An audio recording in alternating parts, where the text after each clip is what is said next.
There was nothing else at all in the whole world but football.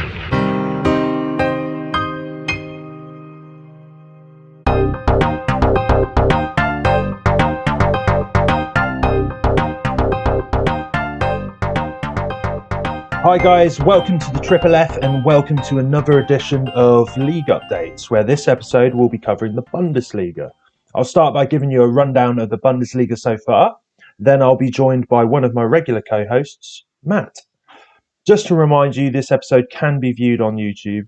Not all of the Triple F shows will have visible content like this, but some will. Okay guys, let's kick this thing off.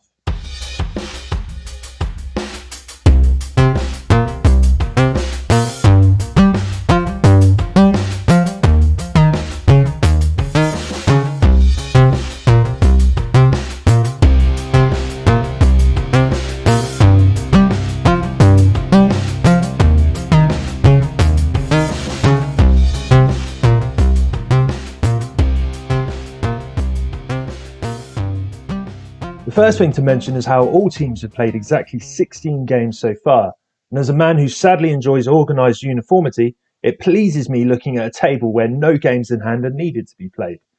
Bayern Munich are currently top of the table with 36 points and they have a 4-point lead over second placed Red Bull Leipzig. Bayer Leverkusen are seemingly struggling after their strong start to the season with 3 losses out of their last 5. They sit third. Borussia Dortmund don't appear to be anywhere near mounting a title challenge as they sit 4th, 7 points off of top spot. 5th in the league are Union Berlin and are looking very impressive this season. With the help of Max Kruse, they are strong favourites for European places. Just behind Union are Wolfsburg in 6th and Eintracht Frankfurt in 7th, both on 26 points and are also more than capable of qualifying for Europe. Mönchengladbach are 8th, and with the usually competitive and astute guidance of Marco Rose, ruling them out of a European push would be foolish. The rest of the league plays out as this. SC Freiburg are 9th, Stuttgart 10th, Augsburg 11th, Werder Bremen 12th, Hertha Berlin 13th, Hoffenheim 14th, and Arminia Bielefeld 15th. Köln currently occupying the relegation playoff space in 16th, with Mainz and Schalke in 17th and 18th respectively. Right, now you're all caught up to speed with the Bundesliga, come join me for my chat with regular co-host Matt.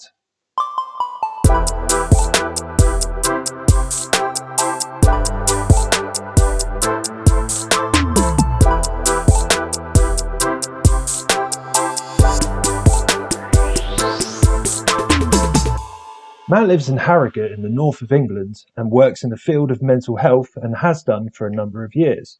He's supported Man United ever since he fell in love with Gordon Strachan and Mark Hughes. He's been a big fan of the Bundesliga since he raided the league playing Championship manager as a kid. Lars Ricken and John Collins were the players that gave him a soft spot for Borussia Dortmund until they became United's bogey team in Europe. Matt says that the Bundesliga today is exciting, innovative, and it provides a different club ownership structure that puts fans first. It's top quality football that hasn't yet been completely sacrificed at the altar of money and finance.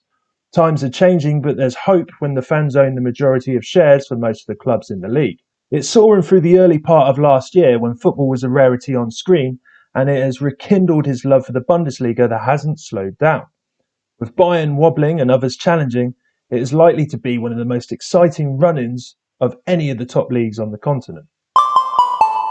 It's quite obviously I know we're going to be talking about the Bundesliga for the most part of this, but I have to make a sort of cheeky confession. The Arsenal game is on in an hour, so I will be sort of keeping a bit of a blind eye on that, if you will. Absolutely fine. You know how it is. But how are United doing these days, actually? I like I said, apologies to the listeners, because I know this is supposed to be a Bundesliga update, but yeah, we're both fans of Man United and Arsenal respectively, so what can you do? Absolutely. United are picking up, obviously top of the league, so you can't argue with statistics, I wouldn't have thought. But yeah, no, United seem to be coming into their own a little bit. It was an encouraging performance against Liverpool yesterday. on Sunday, and I was more than happy with what I saw against a pretty below par Liverpool side. So quietly confident going into the second half of the season. So we'll see. We'll see what next the next few game weeks bring. Yeah, definitely. I think the last time we spoke, yeah, it wasn't like this at all for United. They've definitely turned things around quite miraculously as well, haven't they? So absolutely. Yeah, I think that just shows any fan of any football team. I think the same can be said for Arsenal in the way that we were. I think it was sort of said with jest more than anything, but we were apparently in a relegation battle. But here we are. We've sort of turned ourselves around. But yeah, it's kind of crazy, isn't it? But saying that, it is. There are big dogs that are doing really well, and they eventually. Time happens and things change, and empires can crumble. And I suppose we'll talk about it later. But Schalke, although Schalke they won their last game, and you could, who knows, maybe this is the start of something miraculous. But yeah, it looks as if Schalke, they're obviously in a bit of trouble. That's there's no beating around the bush on that. No, absolutely. It's been a real difficult season for Schalke. I can't imagine a way back for them this season. It's almost as if they've given up the ghost, really, which is a shame. They're a big club traditionally, always fighting for Europe. At least a few seasons ago, they were there or thereabouts for the European spots, and now the club just seems to be crumbling from the inside out. And I think I mentioned it to you before, it is more of a case of kind of managed decline, really. They're sort of waiting for the inevitable relegation, at which point they can then restructure the club, because at the moment it's just not sustainable. They had a reasonable win last game week, but yesterday's performance, shocking defensively, all over the place. It's not boding well for the rest of the season, despite the arrival of Christian Gross, who I thought it must have been put out to pasture, but apparently he's back on the scene. But difficult times. Did he arrive at Schalke on a underground tube station ticket like he did at Tottenham all those years ago? Possibly waving his underground ticket like this. I think he might have been waving his OAP pass, because he's about mid-70s, I think. But right. It's been a while since he's been in management, I think, and out of retirement to manage a pretty much let's not beat around the bush relegated club. It's one last hurrah for him, so you can't begrudge him that. Let's hope he gets a couple of wins under his belt anyway, just to see him off. But I can't imagine him lasting beyond the season, to be honest. What was the score last night, actually, for Schalke? Schalke lost. It was, let me just check, actually, because Schalke were, it was, that was annoying. Because they were second from bottom before the game week, and then obviously they lost 3-1 to Frankfurt. Yes, yeah, absolutely, and that obviously heralded the return of Luka Jovic. So that was 2 goals in 20 minutes for him on his return from Real Madrid, and Schalke just defensively all over the place, and really, really quite terrible, despite the arrival of Kolasinac, old Arsenal defender.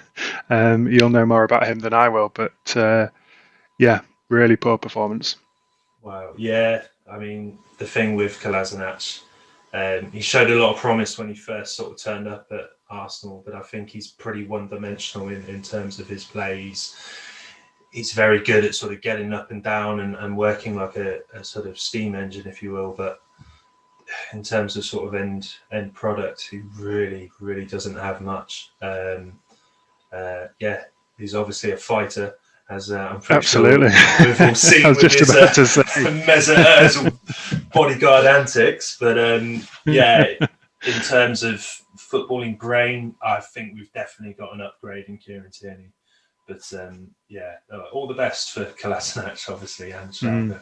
But I mean, my God, talk about out of the frying pan into the fire, because that's not a fun place to go when. No, absolutely not. There are promising signs. I mean, Hoppy from America, he's a decent player, obviously getting the hat trick there. A young starlet. I can't see him lasting beyond the season again, but despite that, there's no hope whatsoever. Anyway, that's obviously one to keep an eye on. But so are you saying it's looking quite unlikely for any sort of Schalke miracle then? Not with the way the club is run at the moment, no, absolutely not. I don't imagine Christian Gross has any real experience in a relegation battle of this nature. I don't think he'll manage to turn the ship around there. Not with the way the club is run. They're in millions of pounds of debt, wage ceiling, so they're not bringing anybody in of note anyway who's going to make a difference. And with the dressing room unrest that has sort of recently been reported, I don't think that's any sort of mixture that's ever going to work for them. So it's a shame. It's a real shame, because they are that traditional Bundesliga club. If you ask the neutral who are the Bundesliga clubs, they'll be on the list. So it's a real shame for them to go down. Is it just a case of the sort of coffers running out, or is it really just, sort of poor financial decision after another?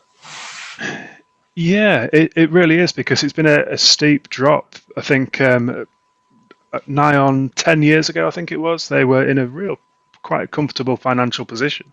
Obviously, the new stadium, well, relatively new, obviously aging a little bit now, but with managing director who is no longer there, he's been having all sorts of fights with other members of the board and everything like that.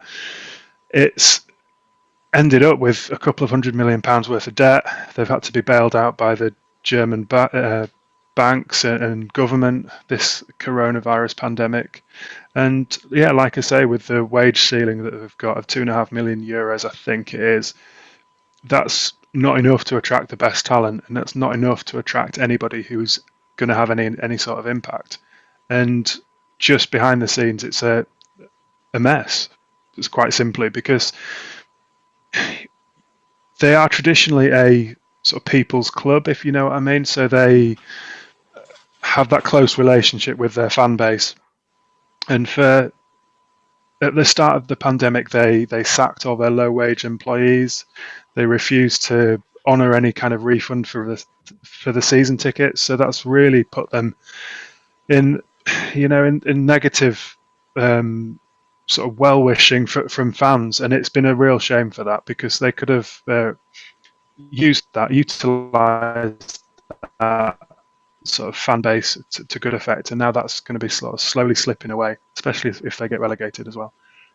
Yeah, sacking the low-wage employees sounds a bit familiar. But yeah. I don't think Arsenal are in the sort of same trouble as Schalke are. But, no, but I don't think Schalke sacked their mascot anyway, but unlike Arsenal and Gunnosaurus.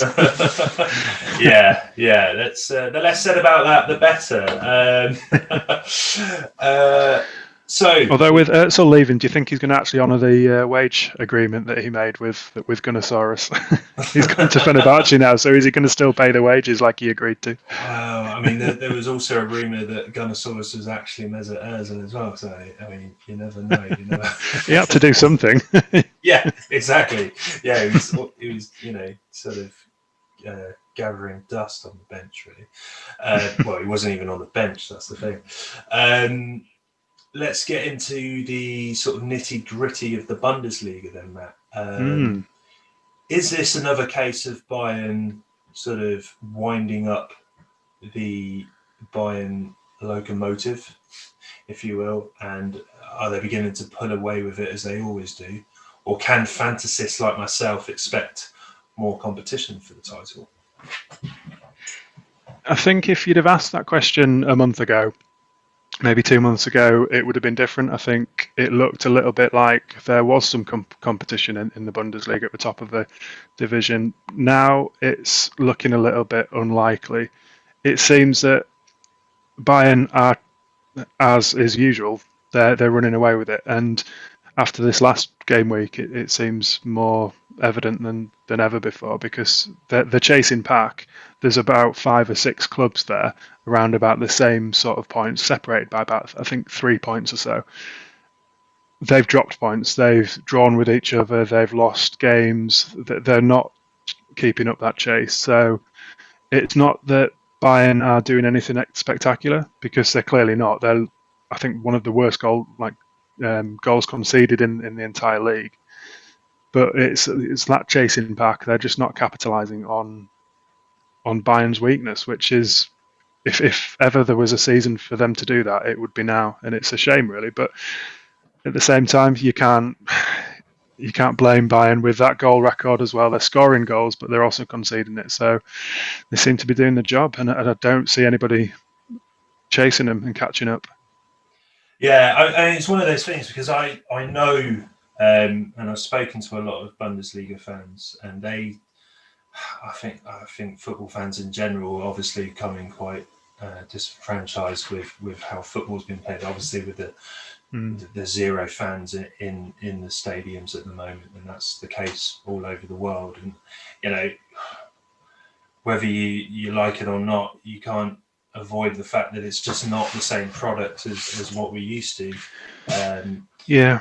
But I think with the Bundesliga, I think what would kind of help the sort of aesthetic of the Bundesliga, especially from fans' point of view, is if Bayern Munich didn't do a Bayern Munich as always and run away with it, and if there was a bit of competitiveness. But yeah, Bayern Munich do as Bayern Munich do. So yeah, it's one of those things. It is. It's a shame. I mean, the gap is only 4 points, so technically that's only if Bayern lose against one of that chasing pack, of that chasing top 6, potentially that gap closes a little bit, but I just can't see it at the moment.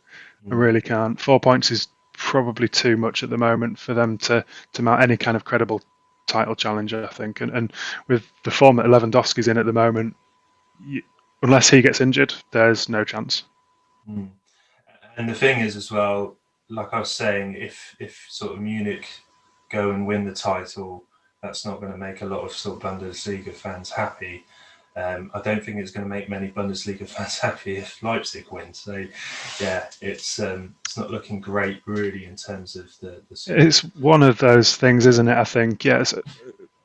Bayern, Leipzig, they're not teams to get behind. I don't think they're not the sort of fan-owned traditional clubs that you might expect in the Bundesliga. But you're going to have to take those small scraps. Losing in the cup to Kiel, it was an absolute shock for Bayern. They've lost against Mönchengladbach, so those losses, that poor run of form, maybe you can take some cold comfort from that. But that's all you're going to get this season. You're not going to get anything else if you're a neutral or supporting somebody else in that league.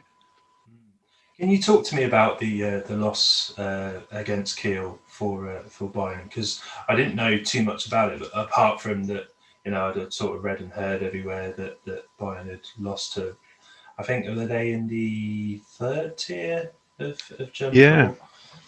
Yeah, it's obviously a shock, isn't it? I think they did field a weaker side. Lewandowski, for instance, he was on the bench, didn't come on, in fact, at all. But it's one of those things, isn't it? The magic of a cup that we're so used to is something that is evident in the German Cup as well. So it's just one of those fairy tale results, and it's an absolute crapshoot. It's a penalty shootout. It's nobody's. You can't predict that, especially when you've got a 3rd tier team who are in absolute dreamland against Bayern. They're giving their all for that, and Bayern, I don't think they could give two shits about Kiel and that sort of what they probably assumed was a foregone conclusion. So yeah, it was a fun match to watch. Anyway, it was entertaining in the least, especially off the back of Bayern losing 3-2 to Mönchengladbach as well, which was a shock again. You don't expect Bayern to lose to anyone, so to lose 2 on the bounce is a massive shock, really. Definitely, and it's one. I suppose it's another shame that the fans weren't there to witness it.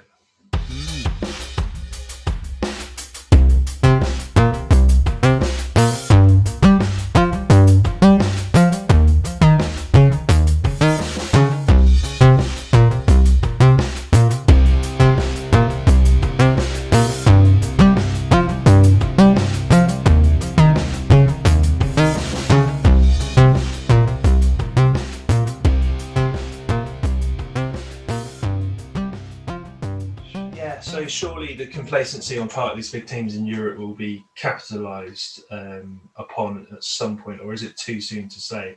Are there any squads out there in terms of depth that you think have the ability to compete?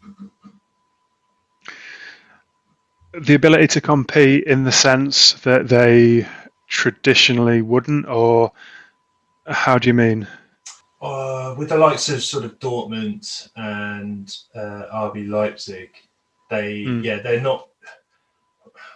I suppose they competed last season up to a point, but do you think they've sort of made improvements in their squad where they're able to sort of mount more of a title challenge, or is it just they just haven't done enough really to sort of do that? I think it's probably a difficult season for me to answer that question.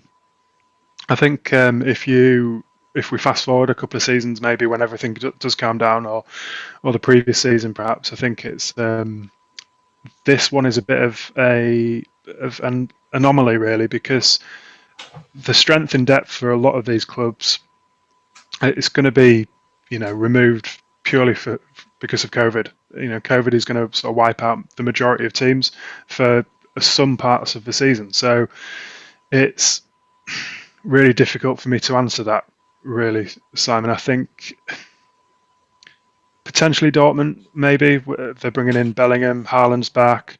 So they could have a challenge, especially with Sancho hitting a bit of form now. But otherwise, I don't think that's going to have an impact. I really don't this season. I think it's going to be mitigated by COVID. So you're almost running at 70, 60% anyway. I think the majority of teams are, unless they're really well managed and avoid some kind of pandemic across the squad. Just sort of on Dortmund, really, what kind of players or areas do you think they need to sort of add to able to really mount that title charge? And do you think it's a managerial one as well? Potentially. I think it was a little unfortunate to have that sort of managerial shift sort of midway through this season. I didn't quite get the logic for that, and I'm not entirely convinced by the replacement, and I don't think that's going to have any kind of long-term impact on the club. And I think their weakness lies defensively. I don't think they're strong in that sense. Offensively, in attack, they've struggled this season with Haaland being off. Obviously, he's a sort of second top highest scorer in the Bundesliga, but still, with only him delivering the goods, it's going to be difficult to maintain a consistent challenge for the title. I think they just need a bit more strength overall. But yeah, defensively across the league, actually, I don't think that's just isolated to Dortmund, but they do need that reinforcement anyway. Yeah. Do you think Dortmund have kind of done a Bayern Munich in the sense that they, in the way that they sort of once Niko Kovac left the helm, they sort of replaced him with the assistant coach, Hansi Flick. Do you think this is a similar sort of approach with Terzic? And yeah, potentially. I think there's very difficult to see the long-term ambition of the club if that's the direction they're going in. I think it's a season of transition, like I say, for a lot of clubs, and I don't think Terzic is going to last the season. I think he'll be replaced at the end of the season. There was talk, obviously, of Pochettino coming in. Hasenhüttl, Pochettino's gone now. Southampton are maintaining a quite strong position in the Premier League, so he'll be reluctant to leave. So it'll be an interesting close season, I think, and when things do change, it'll be interesting to see who comes in for that. Definitely. Do you, in your sort of opinion, who would you think would be the perfect sort of fit for Dortmund, and who would fit that the sort of dynamic of Dortmund the most, really, out of the possible candidates that are out there right now? Yeah, it's an interesting one. I would have said Klopp casts a long shadow over Dortmund. His kind of youthful, enigmatic approach, that gegenpressing, that kind of approach to football is a difficult one to ignore, really, because ever since he left, I think it's been a challenge to replace him, and I think that's the sort of ambition of the club now, even with Terzic potentially. So it's going to be an interesting one to see. There's nobody out there at the moment who fits that mold for me, who would want to leave. So I'll be interested to see who it might be. Yeah. Yeah, definitely. I think obviously it's impossible. Well, not impossible, but I mean, it's not likely now because he's obviously taken the role at PSG. But I think Pochettino would have been a good fit. I think with the sort of the the sort of reliance on youth and the ability to and what they prefer to do, the preference of sort of playing youth and giving youth a real opportunity to do really well. I think Pochettino would have fit that mold really well. But yeah, it's like I said, it's something that's probably not going to happen. Like you say, Hasenhüttl would have been a good fit as well. Who knows? Maybe that is something that Dortmund look at. But yeah, no, it will be interesting. I think they'll probably want to take a different direction from Favre. Maybe go with somebody a bit younger. Maybe go with somebody that is going to play the Klopp type of football that they've become so accustomed to. But yeah, like you say, it's going to be really interesting to see what happens on that front. Yeah, it is. Something needs to change. I mean, you don't draw with Mainz 1-1 and then expect to get away with it. It's just not the done thing. So we'll see what happens. Most certainly. What do you think RB Leipzig winning the Bundesliga would do to the purest reputation of German football? It'd shatter it. I think Leipzig would have it would be an earthquake to the Bundesliga, I think, across Germany, because that ownership model is just unheard of, really, essentially, in Germany. So for that to happen, to have that privately run, sponsored club that RB Leipzig are, it would be such a shock to all the purists across Germany, I think, and I don't think it'd be very welcome. I can't see it happening just yet, so fingers crossed they sort of stop that march to the top of the league, but we'll see on that one. And I don't think I'd like it. I think one of the attractive things about the Bundesliga is the fact that it has that sort of democratic ownership model for most of the clubs. So Leipzig just represent everything that's the Bundesliga stands against sometimes, I think. And yeah, I'd struggle. I'll struggle with that one. Yeah, I think, in my opinion, whether you like it or not, Matt, I think it's going to happen at some point. It really is. It is the march of capitalism, isn't it? I think it's going to happen, and the Bundesliga was that sort of last great bastion of democracy and shared ownership in football. How far does that last? I don't know. You've got those company-run teams, like Bayer Leverkusen and Wolfsburg, run by Volkswagen initially. I think that's probably that foundation for the Leipzig model, maybe. But there's something just a little bit different about Leipzig, something a little bit uncouth, I think, and a little bit unprofessional. But we'll see what happens again. I mean, let's hope that because the majority of Bundesliga is, like you say, it's that real sort of socialist kind of. It's got that socialist kind of foundation to it, and it really, it's a purist game. Yeah. And let's hope, like I say, the majority of that will sort of disallow Leipzig to put their scummy empire mitts all over it, really. just sort of moving on to Wolfsburg, really, do you think we might see Wolfsburg in the Champions League next year? And how vital do you think Wout Weghorst is to the success of the Yeah, Wolves? he's absolutely essential. I think you don't get to that stage in the season without his contribution. It's been incredible, really. They've really tore it up this season, and I think Champions League, it's as likely as any of that chasing pack. I think. What are they? They're six now. I think it says. I can't see them slipping out. I mean, 26 points, 6 points behind Leipzig. That's not insurmountable, but they do need to pick up a few results soon because they are starting to just wobble a little bit now. I think it's 9 points out of 21 now after this weekend's game. So Weghorst is that sort of linchpin with that team, and his goal record is something else at the moment. It's really essential to their success now. Yeah, no. The thing is with Weghorst, it's strange. I think he has sort of featured for the Netherlands internationally a few times, but he's not really staked to claim as much as you'd kind of imagine. Maybe he has recently, but he's one that, you know, obviously the Holland are really renowned defensively with Van Dijk and De Ligt.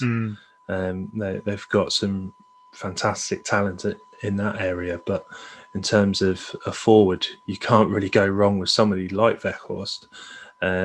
But maybe that sort of industrial, typical sort of number 9 isn't really in line with the sort of modern aspect of football, which is so sort of popular these days. Yeah, I think that's there's an argument for that. I think with Wolfsburg's style of play, I think it works, but internationally for Holland, maybe not. I think that Holland are traditionally that sort of creative, dynamic, sort of total football style of approach, which I don't think that's gone away anytime soon. Obviously, you'll be able to know better than I would, but with Wolfsburg, it works. 11 goals in 16 games. That's no mean feat, not in the Bundesliga. So, yeah, it's a great season for them. Yeah, I mean, there have been sort of small links and rumours with Arsenal to Weghorst, but whether that sort of happens, him ending up at Arsenal, is sort of remains to be seen. But he seems to be one of those players that I think will get himself a bigger move sometime in the future. We are seeing and have seen the likes of Sevilla, how important a technical director or director of football can be. Do you think Sven Mislintat is the real reason behind Stuttgart's current success? Potentially. I mean, obviously, he's going to have a positive net contribution to the team and to that club, but it's difficult to tell what that long-term effect will be with Mislintat. Obviously, he had a pretty comprehensive success with Arsenal, for instance. Had quite the impact there, and I think that director of football kind of approach, it gives a different angle for a lot of clubs, and Stuttgart have benefited from it. They're not going to, I think Europe's probably out of reach for them this season, maybe, but yeah, it's definitely had a positive impact. I think it gives it a different approach to the club and the running of the club. Yeah. So I think with sort of a technical director, when they have that much of an impact, and I think with Mislintat, he was given the freedom really and given the ability to do what he does best. He's not called Diamond Eye for no reason. And when you sort of give him the keys in that sense, he can really achieve brilliant things. I think he was kind of held back a little bit at Arsenal, and maybe towards the end of his term at Dortmund. And I think that if you allow him and really let him do what he can do best, I think it's the same as Monkey at Sevilla. They can do wonderful things, and I think they're sort of reaping those benefits right now. Yeah. There's an argument for that, but I do wonder if other clubs are catching up to that idea now. It was so sort of revolutionary a few years ago, maybe 6, 7 years ago, but now have other clubs followed that suit, do you think? And have they caught up with that idea potentially? I don't know. Yeah, I mean, yeah, perhaps, but I think, it's all, well and good sort of following that model and following that system, but I think, and it comes down to sort of individual and the personnel, they're the ones that really sort of make it tick. Because I think, like you say, pretty much so many clubs, hiring a sort of technical director. I think, sorry, I know I hate to make this the Arsenal show, but I think with Edu, that our new technical director, we're kind of hoping that he's the next Sven Mislintat, hoping he's as good as Monkey. But, although we're following that model of having a technical director, I think Edu, I think it's probably a bit too early to say, but I think, he's just not, in my opinion, I'm not entirely sure if he's got the sort of credentials that Mislintat or Monkey has. But yeah, it's like the question you sort of pose, it probably is a system and a pattern that all clubs are trying to implement and follow, but whether they actually have the right sort of personnel to sort of carry that out, then that's another issue. Yeah, that's the thing though, isn't it? I think with a technical director like Mislintat and others, I think you probably can judge their success based upon clubs that don't have that position, that technical director. So the likes of Manchester United, that's been a prime example of a club dying out and crying out rather for that technical director role, somebody to take charge of footballing matters, because at the moment it's all very well having some tractor partner that's going to make you millions of pounds in sponsorship deal across the African continent, but at the same time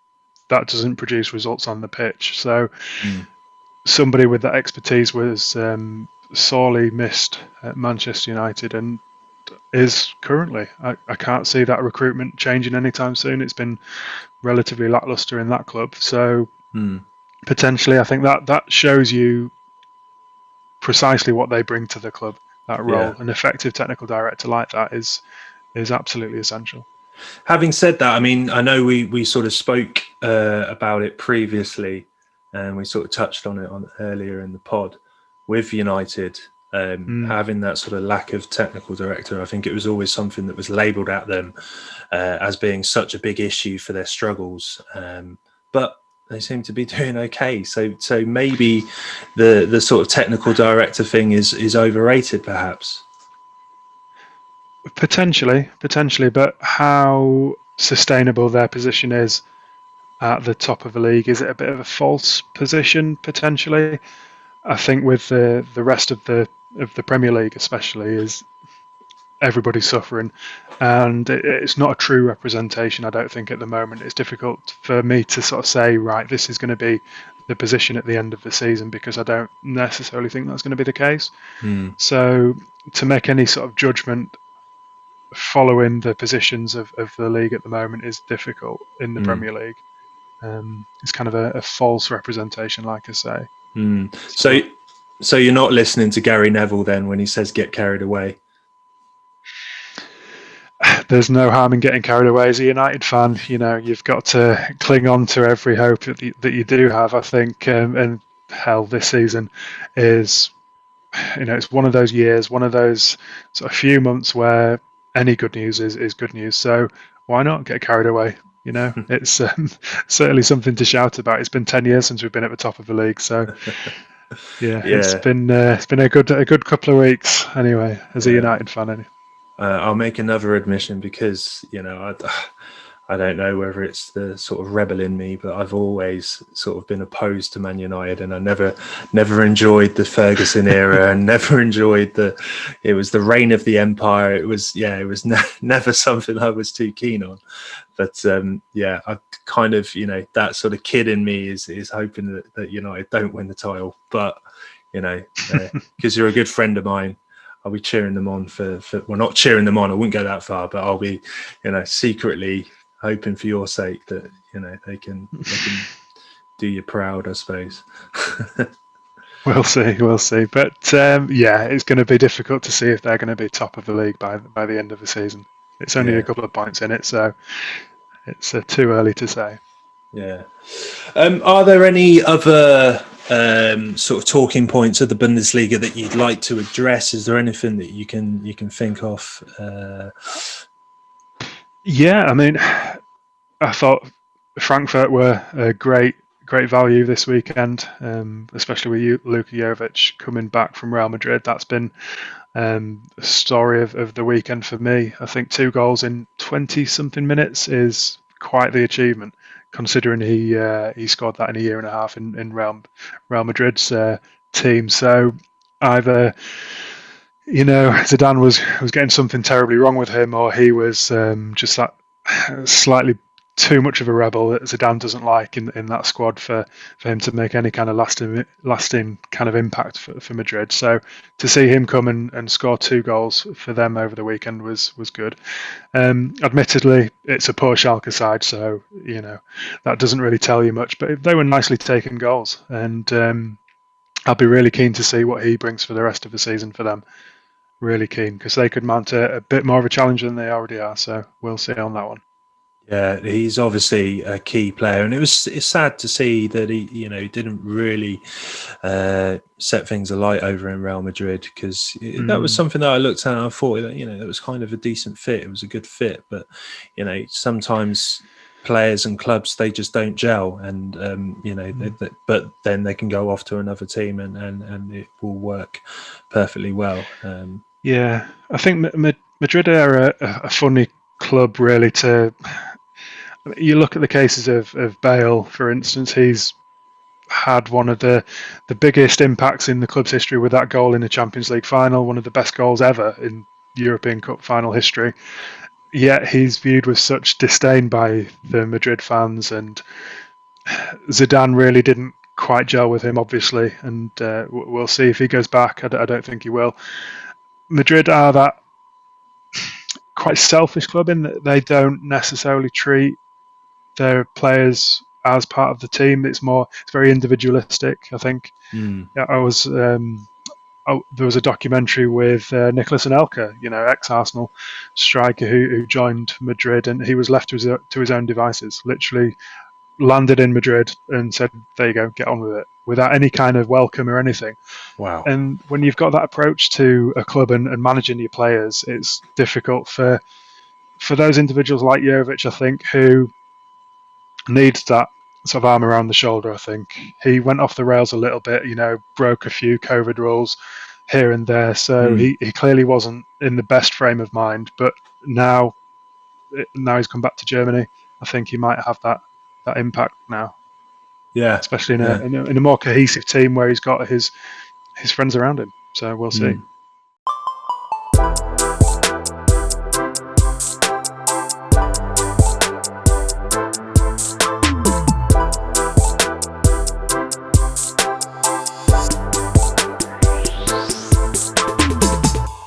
Are there any other sort of results that you'd like to sort of address or talk about? Yeah, it's like I was saying earlier on. I think with that chasing pack of that top 6, there's a few results that sprung to mind.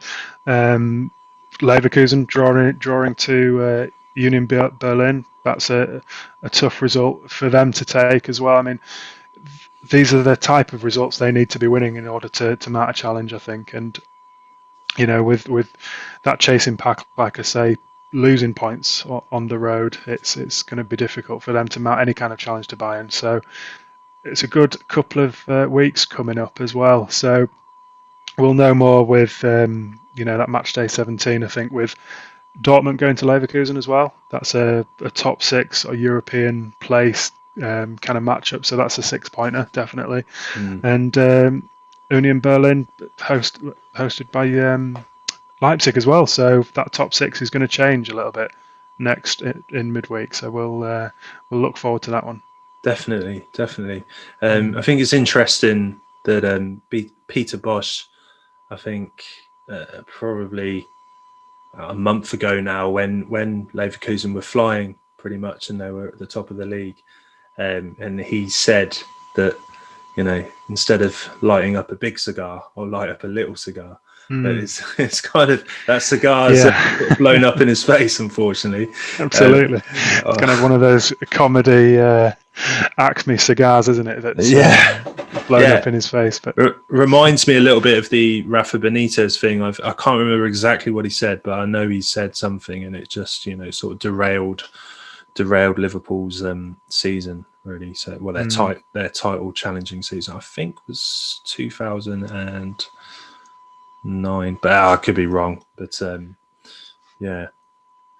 But they're struggling. It's 4 points in the last 4 games. That's not a record that's ever going to mount a challenge. And whilst it might secure them European football, I don't think that they're ever going to get beyond that sort of top 2, top 3 position, really, as it stands. Yeah, no, let's hope for them that they're able to do that. But maybe just, sort of going back to the sort of squad depth that we were sort of talking about at the moment, maybe that sort of squad depth that certain teams have, like Leverkusen, perhaps they're really only well sort of equipped for European places. Yeah, potentially. I hope they do well. They're one of my favourite teams to watch anyway, in terms of that attacking sort of style, free-flowing style that they've got. It's exciting football, but whether that yields results is another matter, I think. Yeah. Who are the sort of standout players of the Bundesliga so far that you'd like to sort of talk about and mention? It's hard to look beyond the Bayern Munich. The Bayern attack is obviously they're tearing it up with Lewandowski. He's got 21 goals now. That's absolutely insane. That's just an enormous record. It's beaten that sort of first half season record that everybody was talking about this game week. It's on course to beat Gerd Muller's record as well from 50 years ago, which is astounding that it's even stood that long. So for Lewandowski to even come close to that is just out of this world.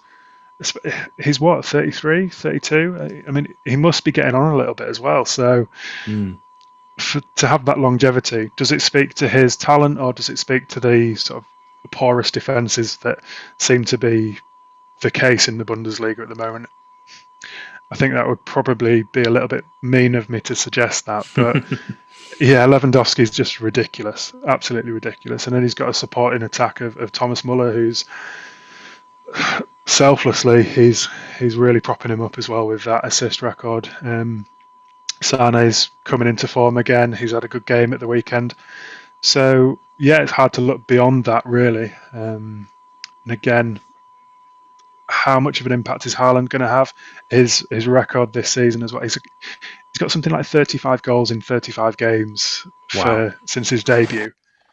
A goal a game is ridiculous. Yeah. And something like 2 more goals than games in the Champions League as well. That's just a record that hard to imagine being beaten again. Will he keep it up? That's the key. So he's really reliant on that support and that supply line, which at the start of the season, despite that record, was lacking a little bit with Dortmund. So interesting to see how he picks up in the latter half of this season as well. Yeah, because I think with Haaland as well, with the likes of Real Madrid sniffing around, I mean, there's always the possibility that somebody that like him, who's a phenomenal young talent. I mean, and the fact that he's called a young talent, it's crazy to think, because he's well established, even at the age of, is he 20 now? And he's playing football like Lewandowski. It's incredible. Yeah. So I think were Dortmund to lose him, and which is very much a possibility, it would be a huge hit to Dortmund. It would be huge, and I genuinely hope for his sake, for his career, that he stays another season at least. There was talk today, I think, of Chelsea even making an approach. So it would be such a misstep in his career for him to go to Chelsea. Look at Havertz, look at Timo Werner, look what any young sort of impressionable footballer like Haaland, if he goes to Chelsea, that'll be a real step back for him. I don't think Chelsea are the right club to nurture and develop talent like his. So you are looking at a club like Manchester United or potentially Barcelona, where he can have a bit more of an impact than just Chelsea, who seem to just sort of take these players and turn them into damp squibs. It's been a real shame to see Havertz do nothing this season. Werner has barely registered at all, and it's a real shame. Over 100 and odd million, I think it was, transfer fee for those two combined, and what have they done? Yeah, absolutely nothing. But I do believe with those two that they will come good eventually, and I'm not sure whether Frank Lampard's the right man to do it. I don't think he's a terrible manager. I just think he's slightly out of his depth at Chelsea, and I do think that with the right manager in charge of those two specifically, they're amazing players, absolutely incredible players, and if you can just. I would essentially just build the team around those two, and you can really get a team together if you do that. But it's sad to see, like you say.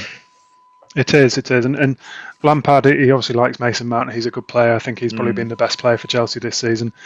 But beyond that, they've not really had much of an impact at all, I don't think. And that squad does need a bit of a rehaul, and whether Werner and Havertz play any sort of key role in that is another matter. They've obviously come from the Bundesliga and been some of the best players last season, whereas now it must be a real shock to the system for them, a real shame. But beyond the obvious two players, Lewandowski, Haaland, those kind of big name players at the moment, you're looking at Andre Silva, Frankfurt. He's going to pair up with Luka Jovic and hopefully have an impact as well. So I'm really keen to see what they have to bring to the table. That'll be an interesting matchup, and Silva's going places as well. So I can't imagine he'll stay at Frankfurt for much longer. But this season is really one to keep an eye out for him as well. No, definitely. Because I think I was aware of Silva. He was at AC Milan, wasn't he, before Frankfurt? And I think he was sort of tearing up trees there. So, it sounds like it could be a really good partnership. Partnership for Frankfurt if him and Jovic were to really strike together some good chemistry. But it's interesting, really. I mean, just sort of talking about chemistry, because sometimes it can just, with players, it can just sort of happen out of the blue unexpectedly. I think even, people probably call me crazy, but nobody would have expected Mane, Salah and Firmino to strike up the partnership that they've got going now before they did so. I think with, again, sorry, Arsenal podcast time, but with the likes of Pepe, Aubameyang and Lacazette, we were talking about those front three as if they were as good as the sort of Mane, Salah, Firmino combination. But it's one of those things with chemistry. It can, you can kind of make that prediction and you can say something on paper, but when it's actually in practice, it's a completely different thing. Yeah, definitely. And I'll always return to United because that's kind of my wheelhouse, really. But look at Lukaku in a Man United shirt. He had an impact. It was a bit of a flat track bully in the sense that it wasn't the big six he had ever had a good game with. Didn't really tear up any trees at Old Trafford. Whereas now in Milan, one of the best players in the league without a doubt, and that kind of relationship with that team is really that's a big reason why they're top of Serie A at the moment, and that's likely going to bring home the league for them for that chemistry. Really, it's been a revelation. I wouldn't have expected it from him necessarily. I thought he sort of reached his peak at United. I was wrong. So.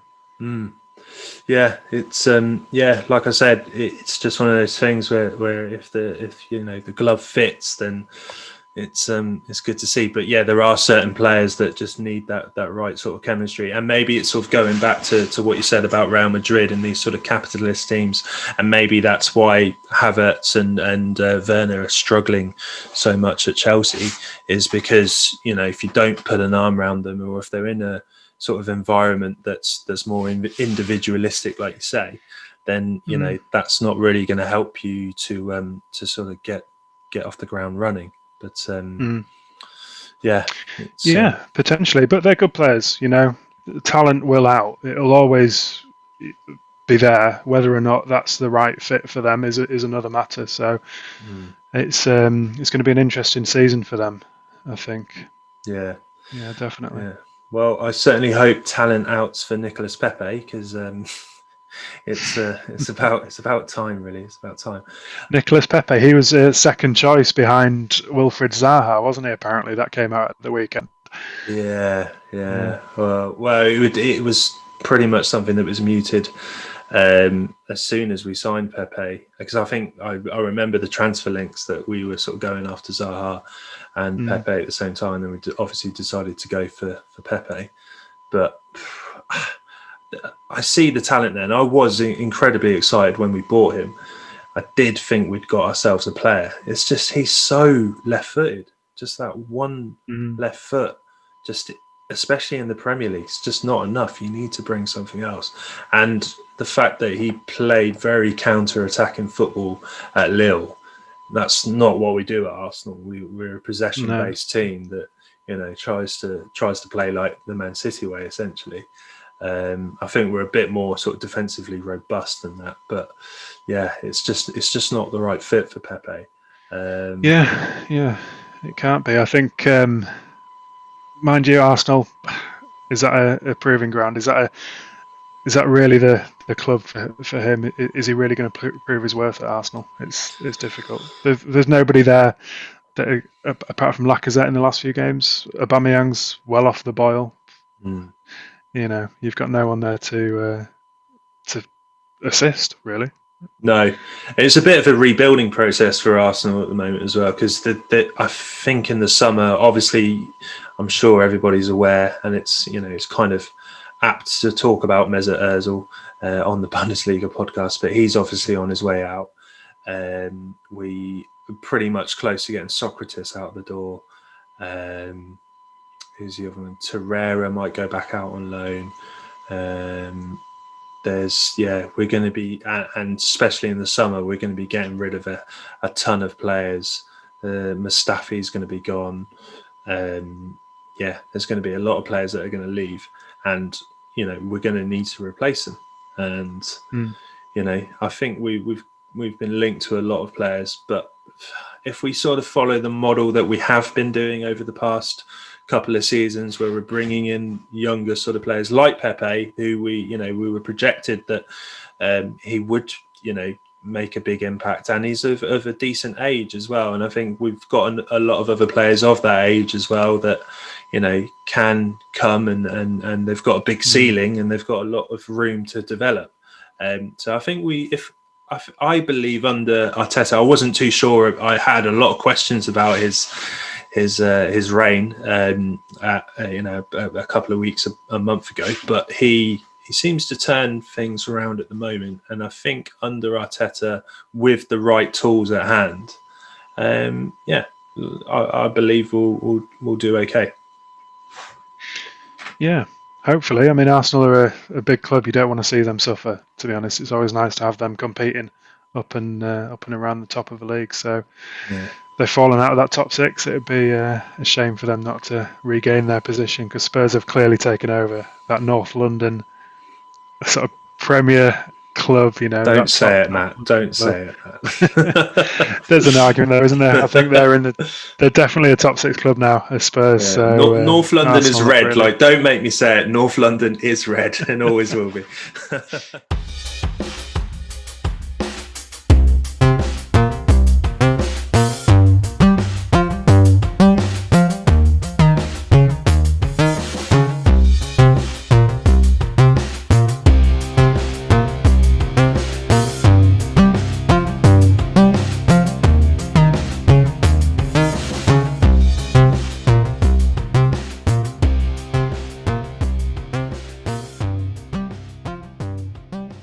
Right, Matt, are you willing to take on a quiz?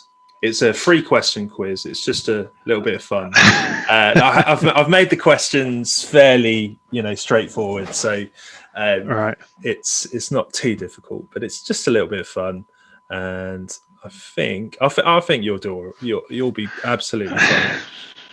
Yeah, you see, my knowledge is fairly general. It's not statistics and things aren't really my thing. So certainly I can't remember them. So we'll see.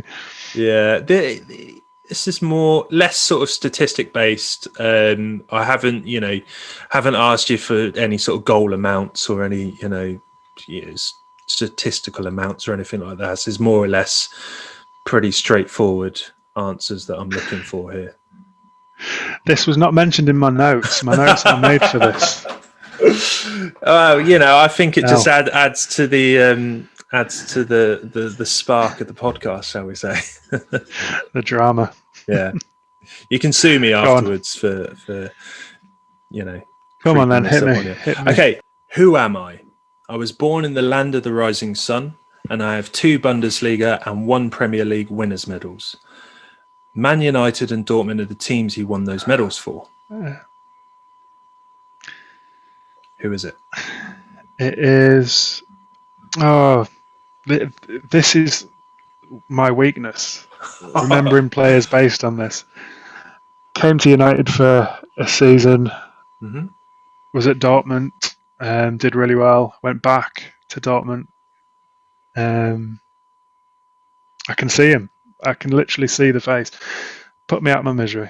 The fact that you have mentioned his career so sort of clearly, I'll give you half a point for that. But his name's Shinji Kagawa. Oh, Kagawa, yes, of course it is. Yeah. Right, the next one. Gerd Müller is the Bundesliga's highest ever goal scorer, and Robert Lewandowski is the third. Can you name the second?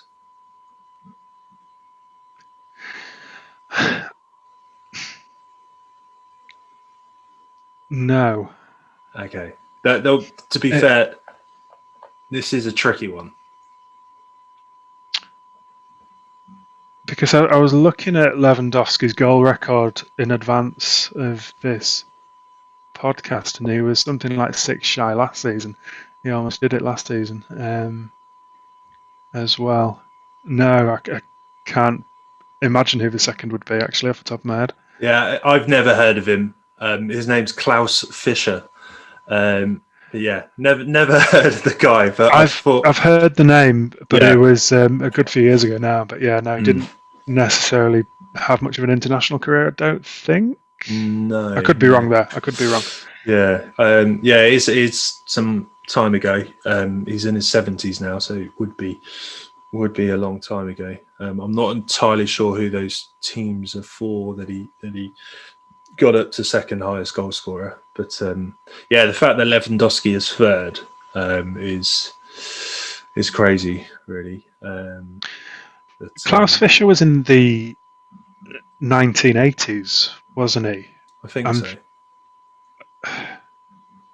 I'm sure he was in that West Germany team that played France in the semi-final. And I could be wrong. I could be absolutely wrong with that, but something in the back of my mind is telling me that that's right. But I'm going to be on a bit of a Google rabbit hole at the end of this. At the end of this record, I'm going to be there for hours. Yeah, but we'll sort of fact check that one next time round. So the next question I've got for you, this is a bit easier. You should get it. Philipp Lahm has been a Bayern Munich player for the entirety of his career. He went out on loan only once during his stay at Bayern. Can you name that team? He only went out once on loan. Presumably quite early on in his career, was it? Yeah, it was. Yeah, I think it was around 2003, 2004. So, okay. Yeah. I'll give you the year if it helps. Yeah.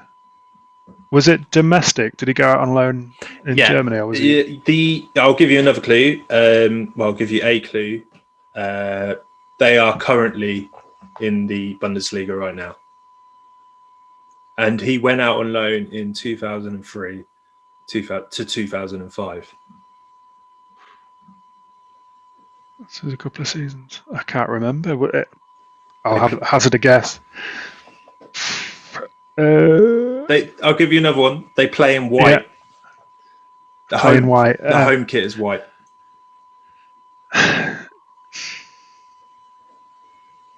No, it's gone. Mislintat's boys. You've thrown me now. Stuttgart. I was going to say Stuttgart. When I said I was going to guess, I was going to guess at Stuttgart as well. I'm so sorry to put you on the spot. I'll tell you what, so you can get your revenge. Why don't you think of a quiz for the Serie A update for me? And yes, put me on the spot for that, because absolutely. Do you know, I was thinking that my qualifications when I was at school, I absolutely smashed coursework. No problem whatsoever. 100% across the board. Yeah. Exams, tanked. Absolutely tanked. When I was put under pressure, I can't handle it. I'd never make a footballer. Never make a footballer. I couldn't handle it. I'm exactly the same. I much prefer coursework. Much prefer having the time to work on things. But yeah, I just thought it would be a little bit of fun just to spring some questions on you. But why not? Yeah. I've absolutely shown myself up there, but never mind. I'm gonna. It's cool. Cool. I'll challenge you. for the Serie A next time around. Oh, yeah, I'm sure I'll absolutely bomb at that. So yeah, you can get your revenge. Fingers crossed. Oh, very good. Right, Matt. I think that's pretty much us to the sort of hour mark. Yep. There and thereabouts. It's been a pleasure, and it's great to have you on the first ever episode of a Bundesliga update. And I'm pretty sure we're going to have some great episodes together along the way. I will sort of explain to the listener that I'm hoping to have Matt on for future episodes, not just for league updates, but for all sorts of shows. So yeah, get used to Matt. He's going to be here for a while. I'm very happy to have him here, and yeah. Fab. Well, thank you very much for having me. It's been a pleasure. Absolute pleasure. No problem at all. Take care, Matt. Yeah, no worries. Cool. So there we have it, guys. That is the Bundesliga update. Thank you very much for listening. I had a lot of fun recording that with Matt. I do feel a little sorry for sort of putting him on the spot there with that quiz at the end. But he will get his revenge for the Serie A update, like I said.